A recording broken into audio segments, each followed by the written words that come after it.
This is I think the most inspiring thing that I've ever seen, and I'd just like to thank the SpaceX team and the suppliers and the people of Boca Chica and Brownsville. Thank you for your support, and just like, wow, what an incredible job by such a great team to build this incredible vehicle. So it's like, first of all, I want to start with that. So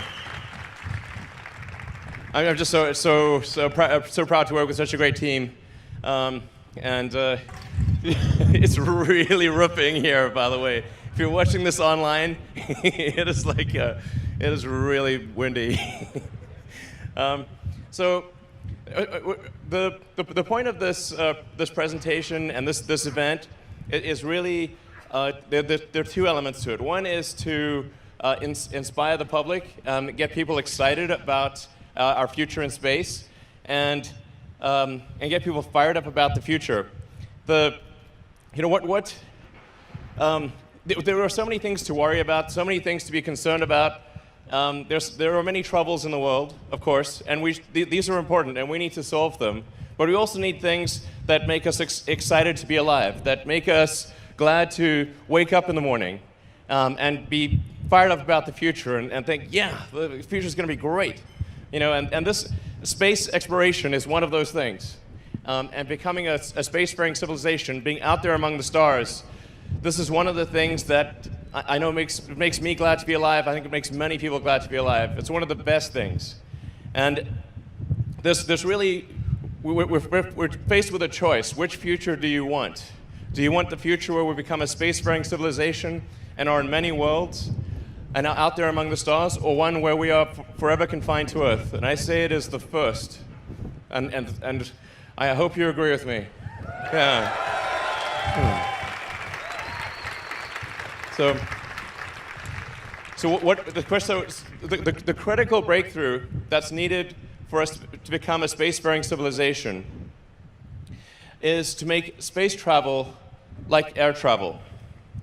So with air travel, when you fly a plane, you fly that plane many times. I mean, the risk of stating the obvious, really almost any mode of transport, whether it's a plane, a car, a horse, a bicycle, is reusable. You use that mode of transport many times. And if you had to get a new plane every time you flew somewhere, and even have two planes for a return journey, very few people could afford to fly. Or if you could use a car only once, very few people could afford to drive a car. So the critical breakthrough that's necessary is a rapidly reusable orbital rocket. This is basically the holy grail of space, and the fundamental thing that's required. And it is a very hard thing to do. It's only barely possible with the physics of Earth. I mean, if Earth's gravity was a little heavier, it would be impossible. And if Earth's gravity was a little lighter, it would be quite easy. So we're really right on the cusp of what is physically possible.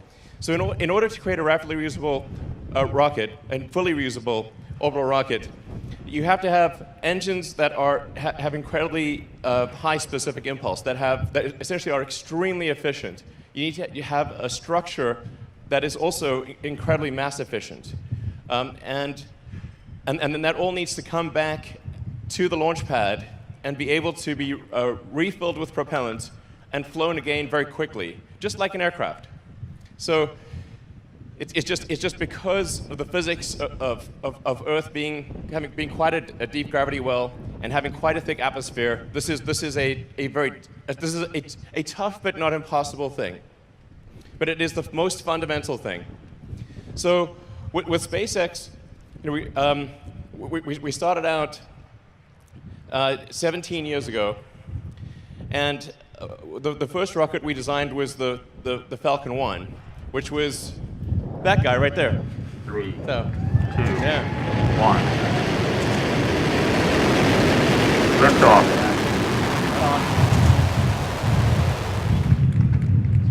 Stage separation. Separation confirmed.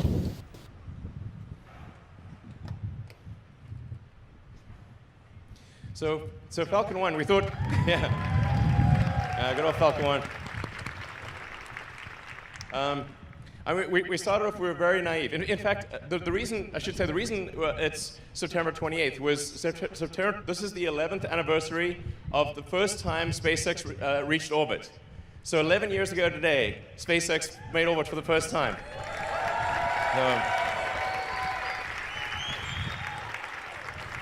And it was actually our fourth launch. And if that launch had not succeeded, SpaceX, that would have been the end of SpaceX. That was all. I'd run out of money. There were no more investors, and that would have been it. So if that fourth launch had not succeeded, that would have been curtains. But fortunately, fate smiled on us that day, and we made it to orbit. And I have great respect for anyone who makes it to orbit. That was a hard thing. And then. We were very naive, obviously very naive on many levels back then, because we did actually try to recover the first stage. So the first stage had a parachute on it, and we thought, okay, we'll just pop the parachute when it comes back into the atmosphere, and then it'll land somewhere in the ocean. We'll go fish it out of the ocean with a boat. This does not work. So, and I actually remember getting mad at the parachute supplier. Like, yeah, your parachute didn't work. I'm like, no, it wasn't their fault. When the rocket comes in from space, it's coming in, that first stage is coming in like, Mach 10 to 12, and it hits the atmosphere like it's a concrete wall, and boom. So you actually have to orient the rocket carefully. You have to have aerodynamic surfaces. You have to do an entry burn to slow it down. Then you've got to guide it through the atmosphere, and then do a propulsive landing. This took us many attempts, and we actually did like a video of a blooper reel of all the times we failed, which was a lot. I think it might have taken us like 14 attempts or something before we finally successfully landed the rocket. So. So if we go on to the next slide, you can take a look at. This is Grasshopper. That's actually Falcon 9.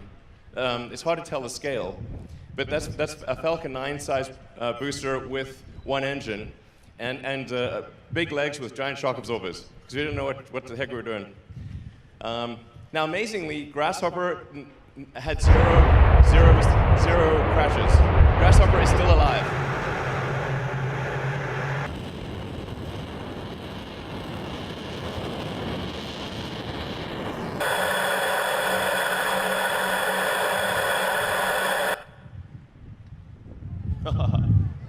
The cows are confused.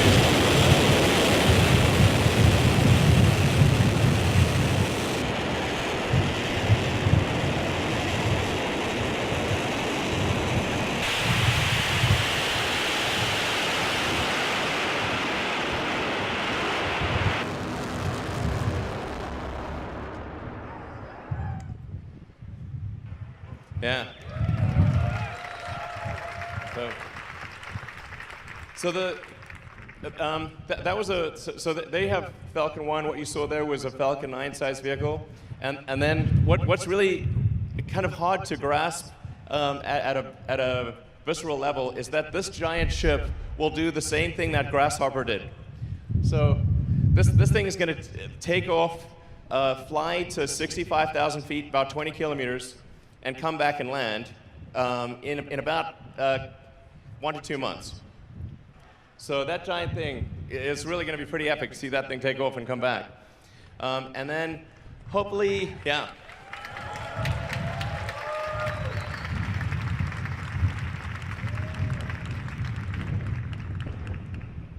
Yeah, it's wild. So now this is a quite radical. I'll talk about it later in the presentation. This is a quite a new approach to controlling a rocket. Much more akin to a skydiver than a plane. But I'll talk about that later. So going from Falcon 1 to Falcon 9 to Falcon Heavy, which we launched, actually the first launch of Falcon Heavy was only February of last year. So it's only been about 1.5 years since the first Falcon Heavy launch, when we did 2 side-by-side booster landings. And I always like this video that was done by my friend Jonah.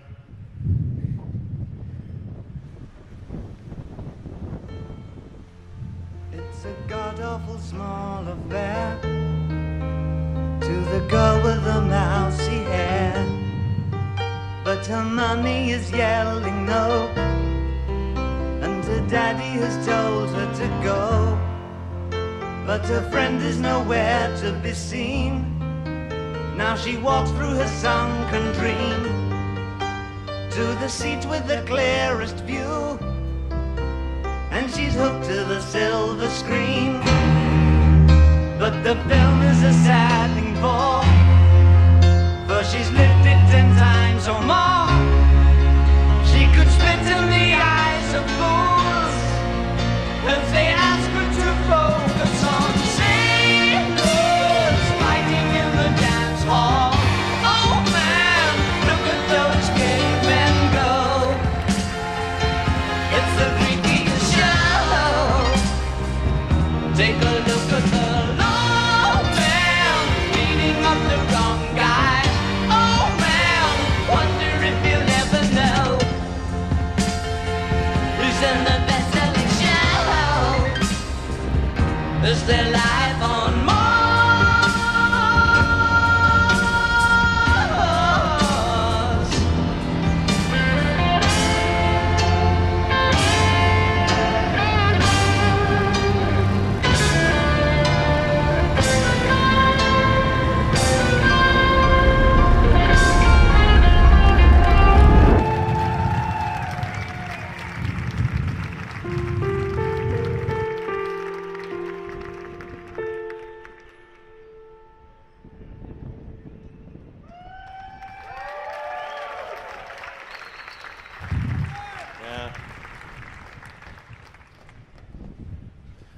Yeah, I never thought that would happen, actually.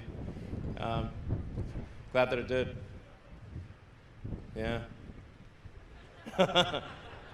Yeah, it's funny, like the you know, some people wonder, like, why do we have the Roadster with the astronaut, you know, Starman? And it actually just came from a discussion of my friend Jonas. I was at his kitchen, and I was like, you know, normally when they do a rocket launch, they launch a rocket concrete, but that doesn't sound very inspiring. So, what do you think the most sort of fun thing is that we could launch? And he was like, well, why don't you just launch a Tesla?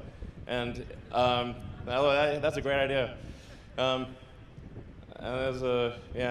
then another friend of mine, she said, why don't you put a tiny Tesla on the dashboard? So we put a tiny Tesla on the dashboard with a tiny Starman in the tiny Tesla. This is just to confuse the aliens in the future. They were like, what the heck is this? So, yeah, you know, just want something to capture the imagination, get people excited about space. So let's see, Starship. So this is, well, you can really see it right there, obviously. There's the picture, more rendering. It's about 50 meters, so, you know, sort of 165 feet or so. Yeah, so the ship, I think, actually, I noticed we have an error in our ship dry mass here. My apologies. I wish it was 85 tons. The ship dry mass would be approximately 120 tons. The initial Mark 1 prototype is closer to 200 tons, and in series production, I think it'll probably be about 120 tons. If we get really lucky, it might get down to 110. 99 would be super epic. But in terms of its usefulness, it'll be able to do about 150 tons with full reusability to orbit and back. So this is a very big number for full reusability. The very initial versions we're confident will do over 100 tons, but I think there's a clear path to 150 tons. And the cost of a fully reusable system is basically the cost of the propellant, which is mostly oxygen. This is 3.5 tons of oxygen for every 1 ton of fuel.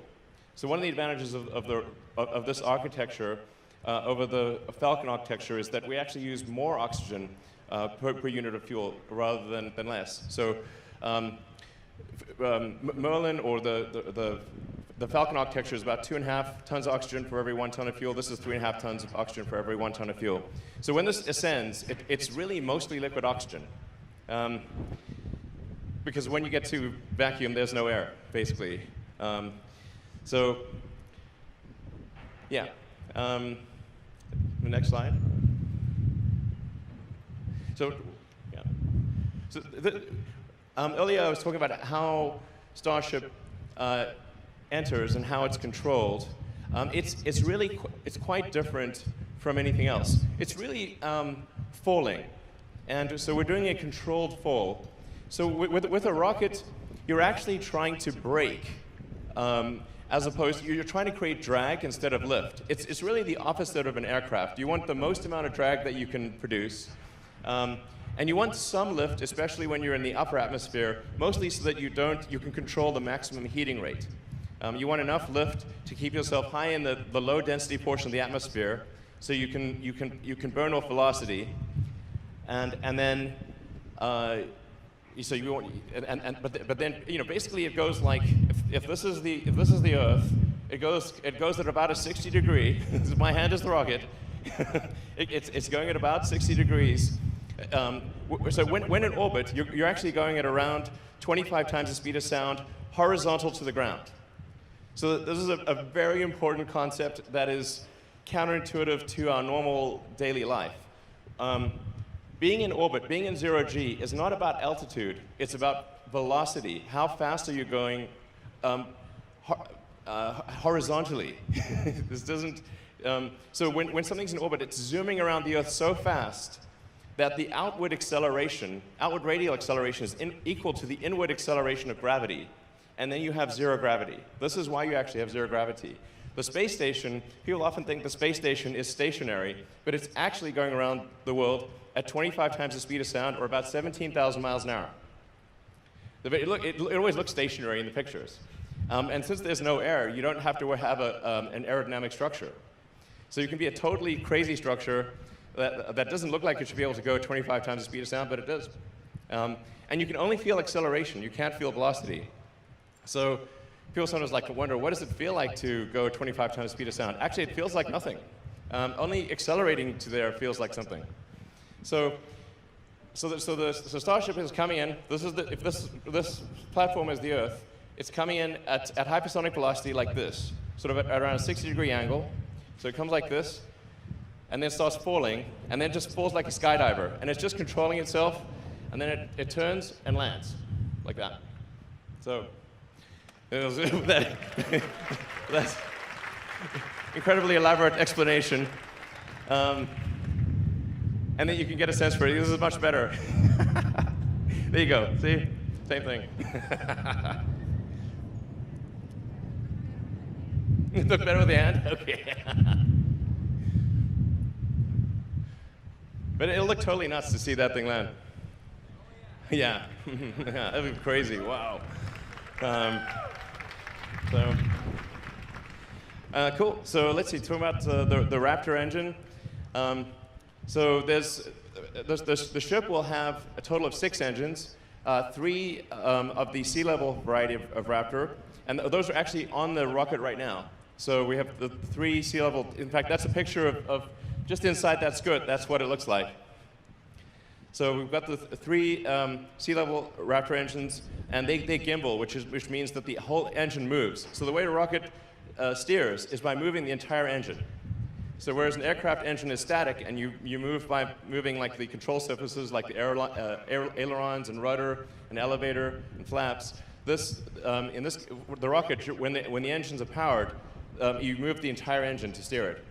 But so the Starship will have 3 sea level engines that move up to about 15 degrees angle, and 3 vacuum engines that are optimized for efficiency that will not move. So they will be just fixed in place.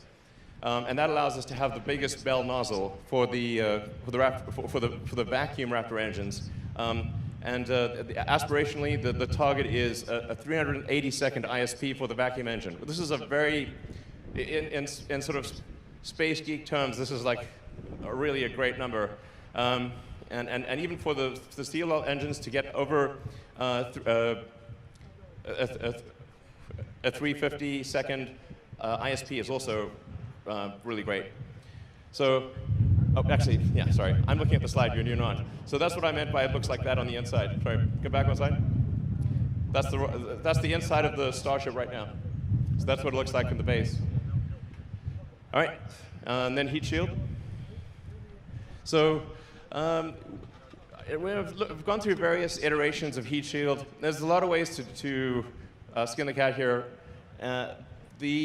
Ultimately, we decided to have heat shield hexagonal tiles, ceramic tiles that are basically like a tiny glass vermicelli at a microstructure level.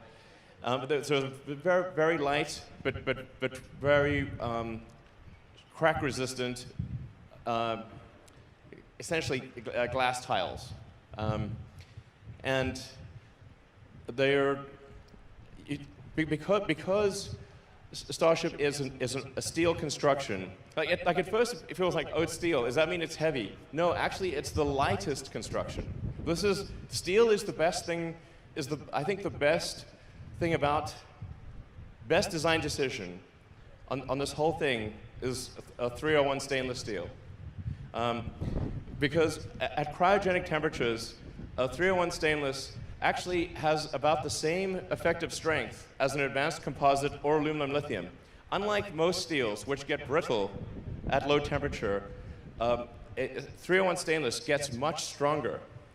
And if it's in the extra hot condition, meaning it's cold rolled to extra hot condition, it also gets way stronger. So its strength to weight ratio at cryogenic temperatures is equivalent or even perhaps slightly better than advanced composites or aluminum lithium.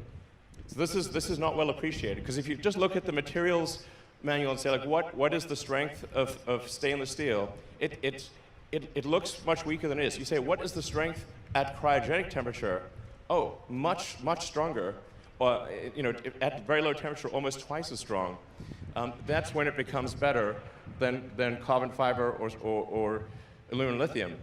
And there's another benefit. It also has a high melting temperature. So for a reusable ship, you're coming in like a meteor. You want something that does not melt at a low temperature. You want something that melts at a high temperature. And this is where steel is extremely good as well. So it's, steel has a melting temperature around sort of 1,500 degrees centigrade, whereas aluminum, maybe 300 or 400 degrees. And same thing for carbon fiber, and that's really pushing it. Having that much higher melting temperature means that you don't need any shielding on the leeward side of the ship when it comes in for entry.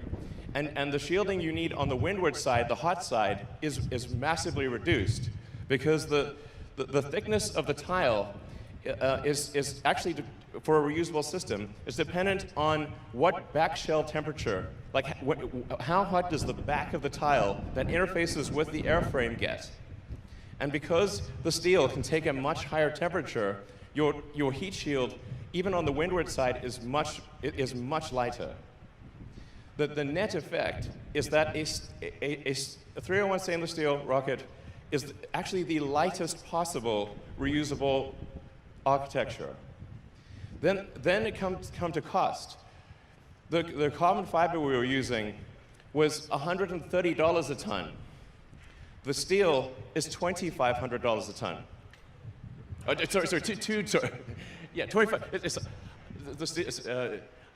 Sorry, the $130,000 a ton versus $2,500 a ton. That makes more sense. So it's $130,000 a ton for the carbon fiber, and $2,500 a ton for the steel. So the steel is about 2% of the cost of the carbon fiber. So this is a good thing we changed from carbon fiber to steel, by far.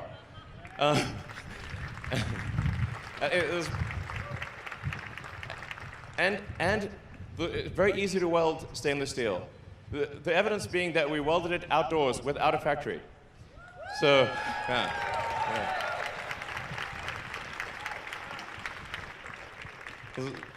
Great skills by the team, but with carbon fiber, this is impossible.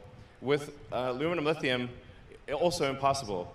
But steel is is easy to weld, and it is resilient to the elements.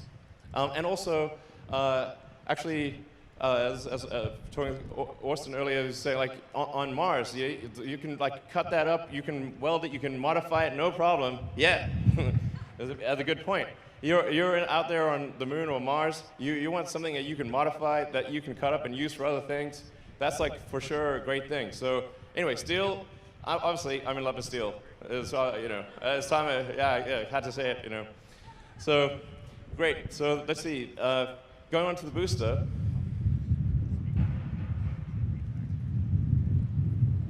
So the booster is designed to take up to 37 Raptor engines. I'm not sure if we'll go that high, but you can really, have 31. I think like the minimum number you'd want is, maybe around 24. But the booster is designed to be able to take multiple engines out. So you can actually add or subtract engines as you'd like. You basically just need a lot of force pushing up. Over time, I think you probably want around a 7,500 ton force rocket, which is about twice the thrust of a Saturn V, a little more than twice the thrust, and on a roughly 5,000 ton gross liftoff mass. So for roughly 1.5 thrust to weight. For a reusable rocket, you actually want a high thrust to weight rather than with an expendable rocket where you want a low thrust to weight, because any thrust to weight below 1 is not useful. Like if you have less thrust than your weight, you don't move. So you actually want a high thrust to weight for a reusable rocket. This is a very important design optimization change. So that's why I think more engines is probably good, and getting up to around 7,500 tons over time, and a 1.5 thrust to weight ratio, or more. So, and we think we're probably going to adjust the grid fin design to be kind of like more of like a diamond shape. It looks cooler, and it works better too. And then the rear fins are actually just legs, so they're not needed for stabilization or guidance. They're essentially there for legs. All right, so let's go into some of the development testing. This is a Raptor firing.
All right, and then obviously we had a Raptor fire on the Starhopper.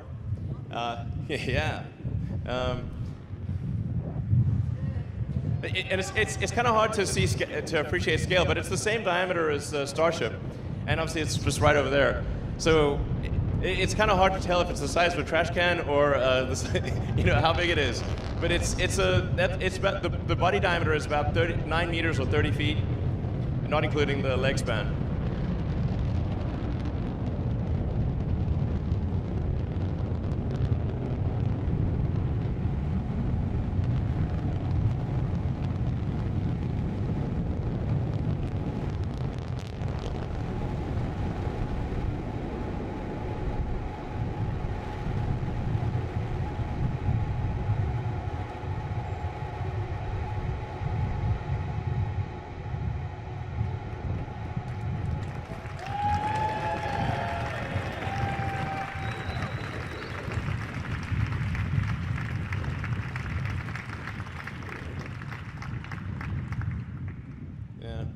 So this gives you a sense of size. So the little pixels there, little pixels are a human. And then there's the Hopper next to it, the Millennium Falcon for comparison. Then Starship, which is what you see before you.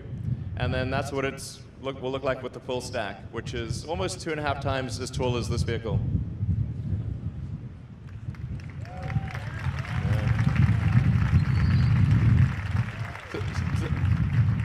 This simulation will give you a sense of the scale of things.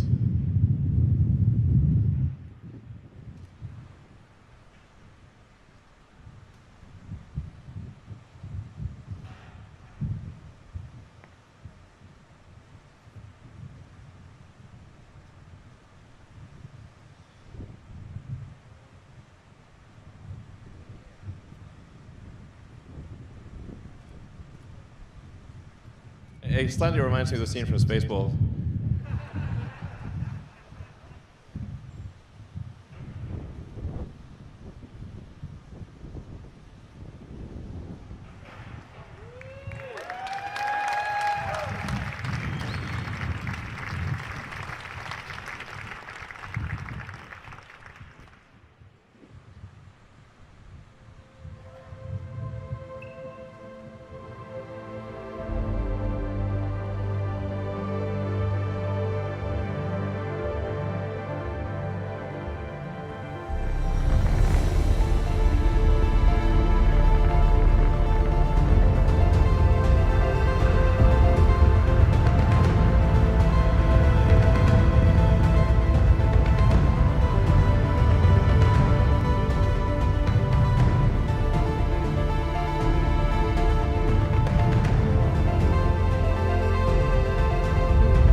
Orbital refueling.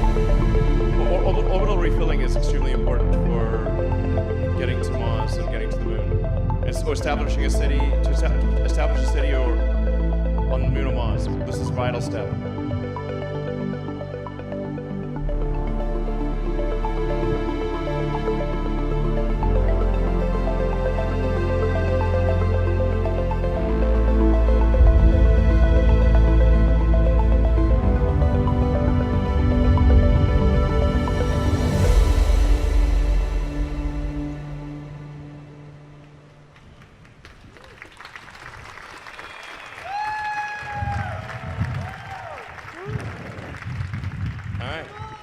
To Mars. Exactly.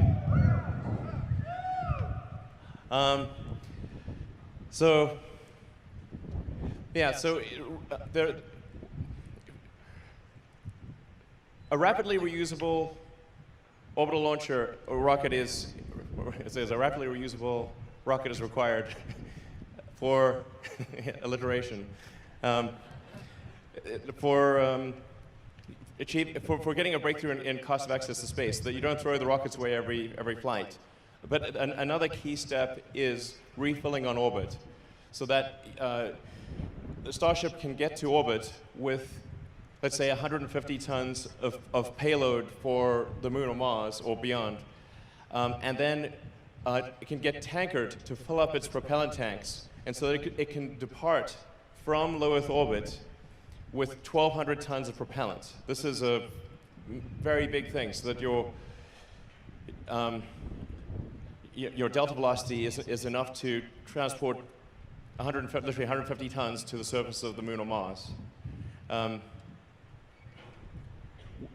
With full reusability and orbital refilling, which is essentially, the orbital refilling is actually a simplified version of what SpaceX does in docking with the space station. So it's actually harder to dock with the space station than it is to do orbital refilling. But in practicing in docking with the space station, SpaceX has also learned how to rendezvous and dock in orbit in a complex environment. So this is one of the other critical pieces of the puzzle needed to establish a base on the moon and Mars, a city ultimately. And yeah, so those are the critical ingredients. So we think it would be very exciting to have a base on the moon, even if it's just a science base. That, you know, we have, for example, we have a base at Antarctica. Many countries have bases in Antarctica for science research, and this would be an incredible area of research. So whether or not people want to live on the moon, there's definitely a lot of science to be done. I think this is close as well. So that would be quite exciting to do. And then, of course, we can go to other places in the solar system, like Saturn. But the critical thing that we need to focus on, I think, is the fastest path to a self-sustaining city on Mars. This is the fundamental thing.